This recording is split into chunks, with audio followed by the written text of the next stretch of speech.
140 கோடி பாரதியர்கள்ல யார் வேண்டுமானாலும் ஆர்எஸ்எஸ்ல போலாம், கலந்துக்கலாம். இஸ்லாமியர்கள் போலாம். நான் ஆர்எஸ்எஸ் போயிருக்கேன். நான் ஆர்எஸ்எஸ்ல 7 நாள் பயிற்சி எடுத்திருக்கேன். 1ஆம் ஆண்டு பயிற்சி எடுத்திருக்கிறேன். இப்படி நிறைய ஆர்எஸ்எஸ்னுடைய ஷாக்காவுல கலந்துக்கிறேன். அப்படிலாம் ஒண்ணுமே கிடையாது. அவங்க 2 விஷயம் தான் பேசுவாங்க. ஒன்று, கடந்த காலத்தில் ஆங்கிலேயர்களும், முகலாயர்களும் வந்து அவர்கள் செய்த அநியாயங்கள், அதனால் இஸ்லாமிய கிறிஸ்தவர்கள் என்ற மதத்தின் பெயரால் சில கொடுமைகளை அவர்களை நிகழ்த்தியது வந்து இங்குள்ள இந்துக்களை பாதித்தது, இந்து சமயத்தினுடைய நம்பிக்கைகளை பாதித்தது, இந்து ஆலயங்களை பாதித்தது. அப்படி ஒரு பாதிப்பு நடந்துவிடக்கூடாது என்பதற்கு நாம் நம்முடைய நம்பிக்கையில், நம்முடைய பண்பாட்டின் கலாச்சாரத்தில் உறுதியாக இருக்கணுன்றாங்க. இது தவறு கிடையாது. 2வது, எதிர்கால பாரதம் என்பது மதத்தின் பெயரால் இன்னொரு நாடாக, இன்னொரு பிரிவாக பிரிந்துவிடக்கூடாது.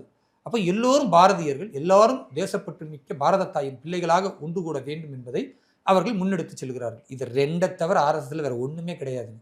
இவங்க சொல்ற எந்த பில்டப்பும் அங்க கிடையாது. நான் நேர்ல போய் பார்த்தேன்.